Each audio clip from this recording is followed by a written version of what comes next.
What's up, ballers? Long time no update, but this is a big one. We are flipping today. I've got a litany of new shows to show off. I've got all the servos, I've got all the switches, I've got all the coils, I've got all the LEDs. Everything is plugged in, and I've even got a few modes programmed in already. So let's take a look.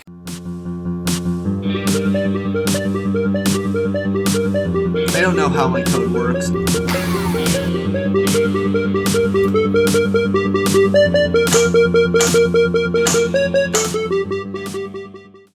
One of the issues that I'm working out with the flippers has to do with the fact that I have wired the right flipper and the top flipper in parallel to one another. Now these are both dual wound coils, and the fast action coil on each of them is about the same resistance. However, the hold windings on these Data East coils I pulled off this Playboy machine are 3.4 ohms, and the second hand coil I got in an eBay lot is 160 ohms, resulting in an impedance mismatch. So that upper flipper will fire, but it won't hold its position. This can be resolved in the future by putting each of those coils on its own separate transistor. Now you may have noticed the abomination that has become my LED fuse slot. Now if I were to blast all the LEDs that I've got on the table, as well as the 100 other LEDs in the form of this LED rope at full brightness, I would draw upwards of 15 amps of current, which would exceed the current rating for the controller, which is rated for 10 amps. So I will have to limit the number of LEDs that are on simultaneously via the coding. You can see that I've already blown a 10 amp fuse due to what turned out to be a short that I was able to narrow down and remedy. But man, this fuse really blew out hot. It melted the plastic housing, distorted the clips around it, and it even partially detached from the controller. But I did manage to get it soldered back together and working properly. Because I'm running so many LEDs, I am experiencing a voltage drop that causes this weird color changing and malfunctioning from these LEDs on the end of the chain. What's happening is that the integrated circuits inside the LEDs are not getting enough power to perform the basic logic functions. This can be remedied by running additional power lines in parallel. I have my power lines connected at 3 different spots along the chain, and now all the lights are working properly.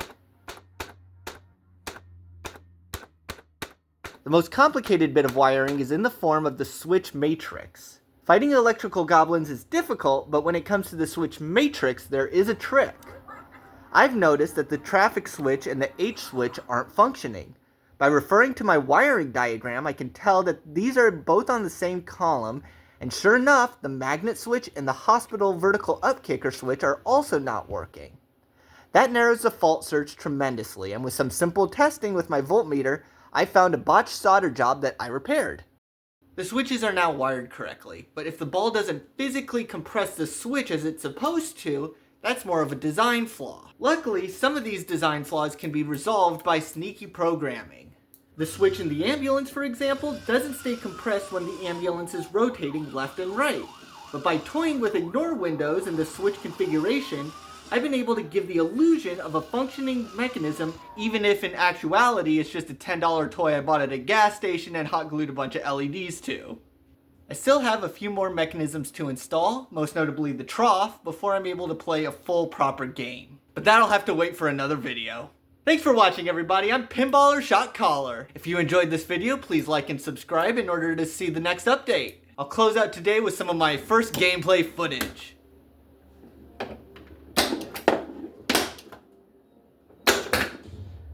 Ooh.